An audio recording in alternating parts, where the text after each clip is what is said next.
Hello plant people, how are you guys doing today? If you're new around here, my name is Ashley and I'm a soil scientist. On this channel I like to take that science and apply it to all things plants. In today's video we're doing the garden socks unboxing. So if you guys watched this probably around this time last year, you may have noticed that I tried out these garden socks. One of the big concerns was whether or not they would survive the winter, etc. and so forth, and they did, and I like them so freaking much that I'm going to try them again this year. So what I will say about the garden socks is that they can practically go anywhere. They can go on your roof, they can go on cement, they can go on the deck, they can go on the front lawn, they can go on an existing garden, they can go on compacted clay, sand, you name it.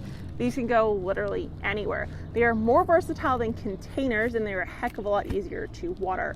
So one instance that I did use these in was actually as a border around my pond, and I'll insert some B-roll shots of exactly what that looks like, but these are the socks that I actually overwintered from last year. So you can see they stood up just fine, and I did a combination of transplanting seedlings and seed starting, but we'll do an entire video on exactly how that's done here in the next version of this. So this is what the garden socks come looking like. They're literally everything you need is inside of this tiny little tube, and this is the 4x8 foot kit. So this is like the mega kit. This is the big one, and inside of this it has all your piping and your water tape along with the socks themselves. Okay, so you're gonna pull off the top, and inside of there you're gonna see all of your plumbing.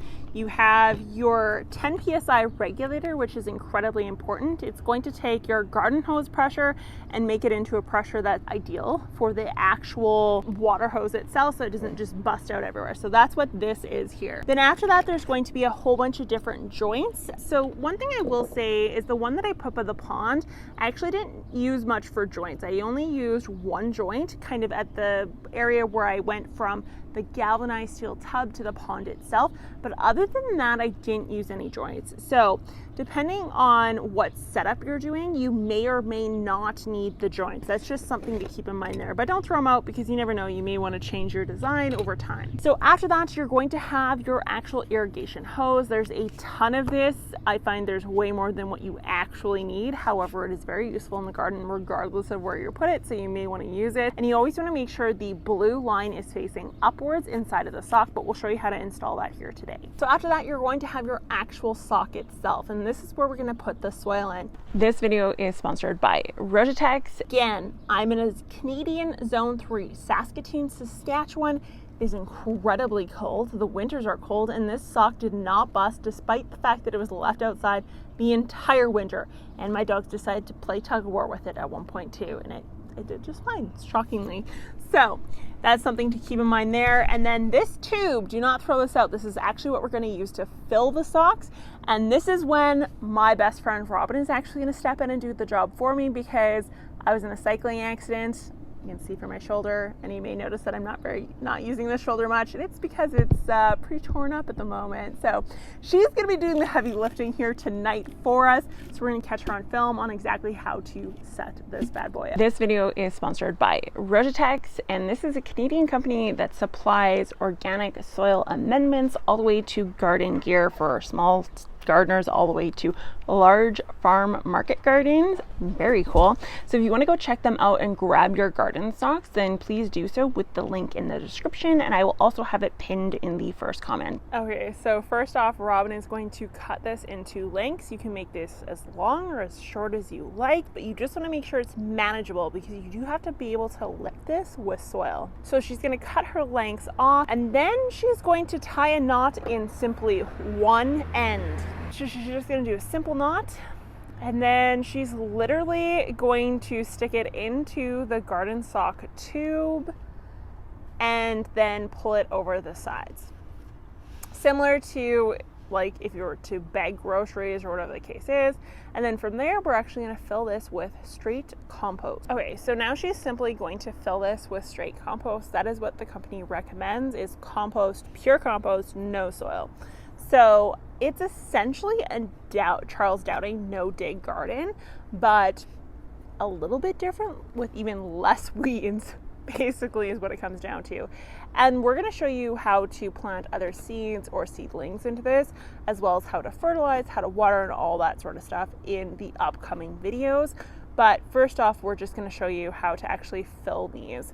And they can weigh, like, how much would you say one sock weighs approximately, Robin? Yeah, so she's saying that it's around 20 to 30 pounds per sock, depending obviously on moisture content, the density of the product, and then of course how big you actually cut the sock itself. Because I want to plant pretty much flowers and herbs and that sort of thing in a straight line in an area that I typically am not able to grow anything. It's my lawn that I do not respect whatsoever.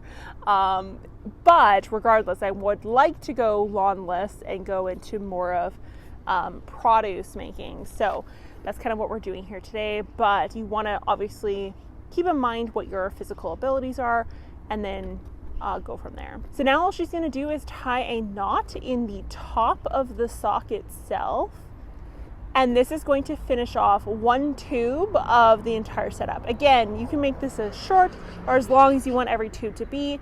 Keep in mind what's manageable for yourself. Next off, after she ties that knot, is she's going to try to make this sock as equal in height and width as possible. She's basically going to make a flat pancake, and the way she did this was actually dropping it, and that seems to somehow make it into a kind of a flat noodle. So you can see it's a little bit flattened out.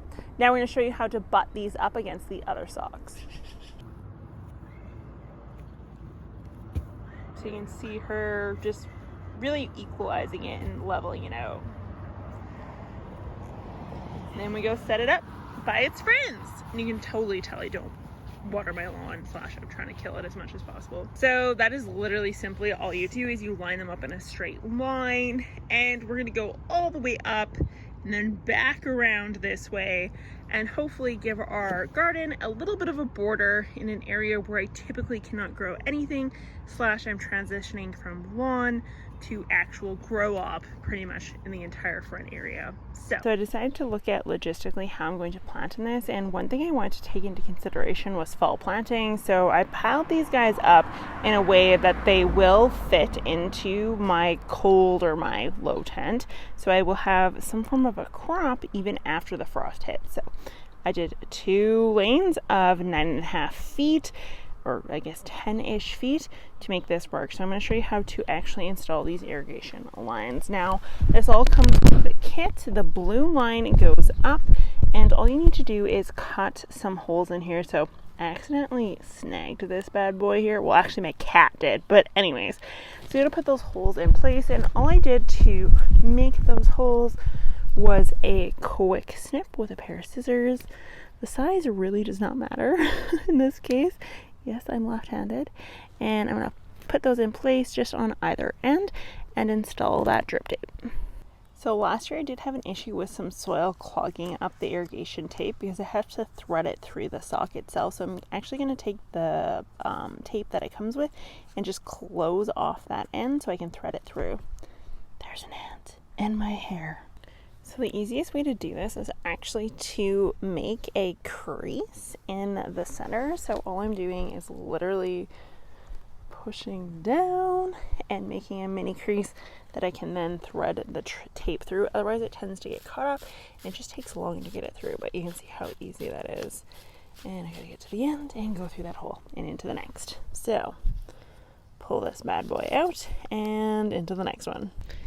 Do not be shy about how much you leave here. Leave a lot. There's a ton in this kit.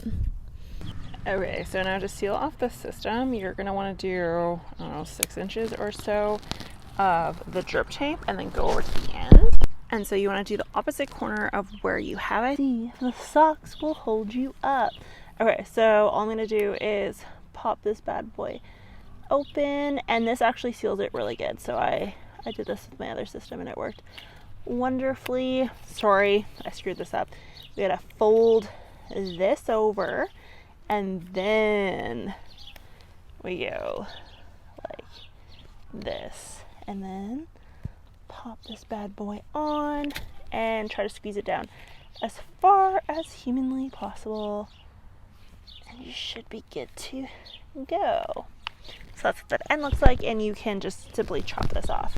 Next up, I'm going to connect these ends. So this is really important. These have to be at right angles.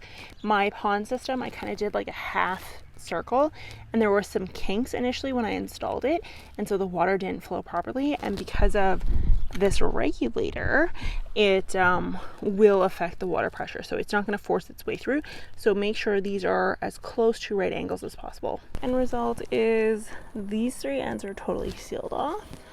You can see the system is up and running, so that is literally what drip irrigation is. It's dripping out, and this is good. Like when we do the planting video, I'll show you obviously how I locate the area to plant, but you want to locate the drip areas and then plant on those or as close to those as possible. So go through, and then on this end, so ultimately I didn't need that last fitting because I only did 3 rows, not the 4. So, and that leaking is literally because I just don't have the ends pushed on 110%. So I'm going to redo those, but the sun's going down, so I wanted to film what the end result looked like, and that is it. There you have it. The garden sock assembly is made and done. I will be doing a video on how to actually physically plant into them next, where I show seeds planting and then also seedlings being planted. Slight difference, but regardless, it's easy, the same, very similar. And I will be doing that on winter crops, what I'm going to try to plant here in zone 3 in hopes of extending my harvest. So we'll see how it ends up working out. If you enjoyed the video, be sure to give this video a thumbs up, hit that subscribe button, and let me know in the comments down below if you like the idea of no weeding, lettuce free from dirt, which is a very real thing, kale, you name it, anything grown in these doesn't have grains of anything in it. It's just pure, which is very, very nice, and it's convenient. It's greatly convenient. I really like the one around my pond. It's a great border. Awkward situation, basically on rock / really heavily compacted soil. Doing awesome. This one, I'm officially converting my front lawn into a garden. We'll see what the city of Saskatoon has to say about that. I'm sure it's not going to be nice things, but regardless, we'll give it a shot. I want to thank you guys for watching, and I will talk to you guys next time. Bye!